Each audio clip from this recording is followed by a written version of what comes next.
In June of 1973, Marietta Yeager's 7-year-old daughter, Susie, was abducted from a tent during a family camping trip and killed by a 24-year-old loner from a nearby neighborhood. The killer was not discovered until more than a year later, and then only after he made an hour-long phone call to taunt Marietta about the fate of her daughter.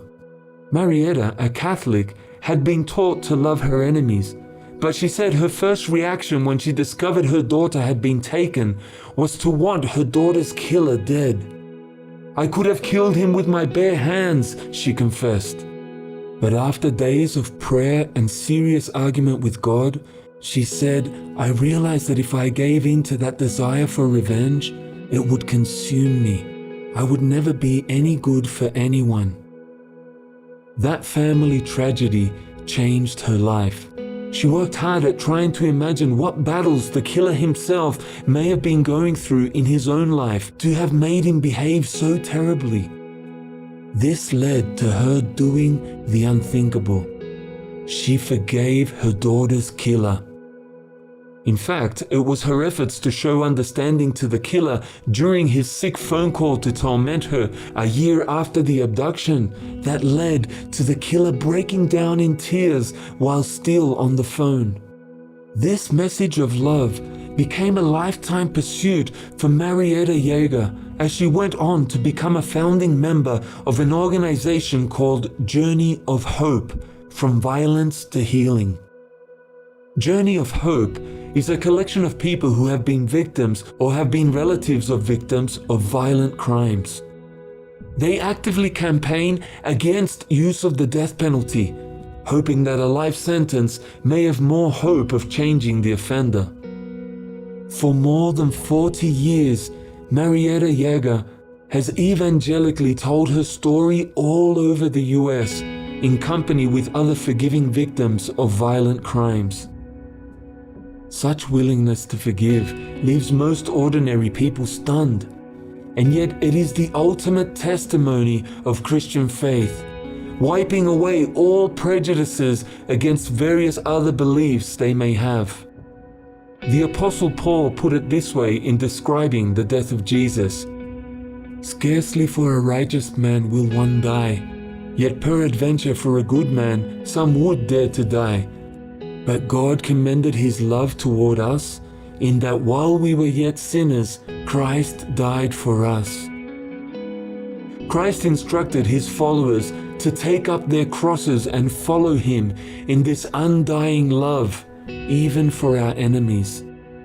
In this video, I'll be looking at this ultimate teaching of Jesus, loving our enemies. It's hard to imagine anyone being able to put such a teaching into practice without some sincere desire to please God. Jesus said that his teaching about loving God with all our heart and loving our neighbor as much as we love ourselves is his greatest teaching, and that it encapsulates the best of everything that he and all other Bible writers had to say. We here on this channel have to keep reminding ourselves, with our own emphasis on forsaking all and living by faith, that the importance of these two teachings is only that they give us the time it takes to love others.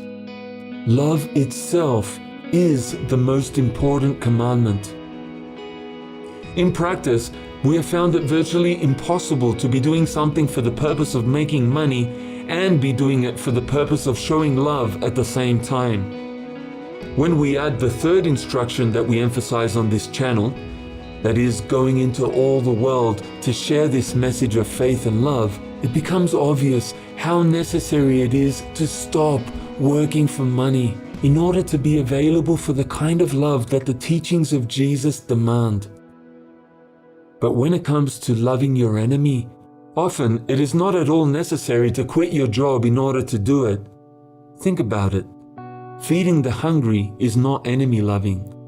Preaching the gospel is not enemy loving. Living in community with fellow believers is not enemy loving. All of those things are forms of love, but the love is not aimed specifically at what we would call enemies. We're loving other Christians. We're loving all the souls in the world, or we're loving the poor, but we're not specifically loving our enemies. I'll give another illustration of someone who loved his enemy. This man never quit his job in order to do it. On the 20th of November 1945, Wilhelm Handelman, then 43 years old, was at home with his wife, children, his parents, his wife's parents, a visitor, a maid, and a farmhand when a gang of armed intruders broke into the house and robbed them. For some inexplicable reason, the gang's leader decided to kill all of them except Wilhelm before fleeing. Wilhelm only survived because the leader thought he was dead after having shot him in the lung, hip, left foot, and right arm. During the war, the family had been part of the Confessing Church, which stood in opposition to the Nazi regime. Wilhelm later said that on the night of the murders, he was filled with thoughts of revenge. But then he realized that if he gave in to that spirit, his whole life would have been lost to it. He said that somehow the Lord granted me love directly, His love. His mercy was my mercy. His forgiveness was my forgiveness. He later learned that the leader of the gang had made an impulsive decision to kill everyone in the house as revenge for his own family having been killed by Nazis in Poland. If Wilhelm had given in to the same spirit of revenge, the hate would have continued. Only his love for his enemy was strong enough to stop the spread of this terrible hatred. Wilhelm eventually learned who the leader was and where he lived, but he never turned the man into the authorities, and he campaigned against the sentences of life imprisonment that had been meted out to other members of the gang. He knew that they had not been consulted about the decision to kill his family, and they had only been complicit through their silence. There have been numerous accounts throughout the history of the church, and occasionally of people outside institutional Christianity, who have shown such love, but mostly they have been standout exceptions in churches where such love has largely been hidden, if it exists at all. However, there are a few denominations where loving your enemies has been actively taught for decades, and such integrity needs to be recognized in the midst of all my criticisms of churches in general. The teaching about loving our enemies is most commonly referred to as pacifism, or refusal to kill anyone in a war. Ironically, one of the most hated denominations in the world teaches and practices pacifism. By that, I mean Jehovah's Witnesses. While Western democracies tend to think that there is universal religious tolerance within their own countries, Jehovah's Witnesses have been severely persecuted in many, if not most, Western countries. During the Depression, in the US alone, there were more than 300 attacks on Jehovah's Witnesses. These attacks included beatings, being tarred and feathered, hanged, shot, maimed, and even castrated, as well as other acts of violence. Their church teaches that all Jehovah's Witnesses should love their enemies, no matter how much they suffer from such attacks. There are a few other denominations that teach much the same thing. They're collectively referred to as peace churches. These include Quakers, Mennonites, Brethren, and the Amish. In the early days of America, these groups were persecuted by other pilgrims, more commonly known as Puritans.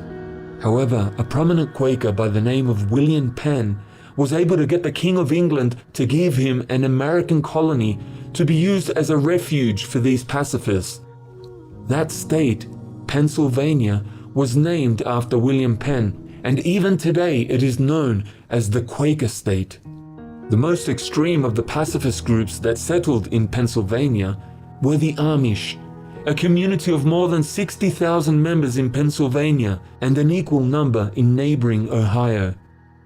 The Amish have rejected almost all modern technology while promoting a work ethic that would leave most of us too exhausted to move. As the world and other religious denominations have become more tolerant of pacifist churches, serious attacks by violent enemies have become rare, so their belief in loving their enemies has seldom been put to the ultimate test. But on October the 2nd, 2006, a very painful situation presented itself for one small section of the Pennsylvania Amish community in Lancaster County. The world was dumbfounded at that community's response. A milk tank driver by the name of Carl Roberts had lost a daughter, and he became insanely angry at God because of it. He determined to seek revenge by killing as many innocent young girls as he could before taking his own life. On October the 2nd, 2006, Roberts entered an Amish one-room schoolhouse at Nickel Mine, Pennsylvania, and killed 5 girls aged from 7 to 13, injuring 5 others in the process before he killed himself. The local Amish community was understandably in shock as they rushed to comfort one another. They knew the man who had carried out this horrific crime, and someone mentioned his wife, Marie Roberts. While the world shared in the Amish grief, members of the public showed little concern for the feelings of Carl Roberts' wife, Marie. The general public tended to see her as sharing her husband's guilt, even though she expressed no sympathy for what he had done. So some of the Amish leaders visited Marie, her parents, and her husband's parents, letting them know that they themselves shared in the Roberts family's pain. They also expressed forgiveness towards Marie's husband for what he had done, and the Amish donated to a fund to help the Roberts family in the absence of their father and husband.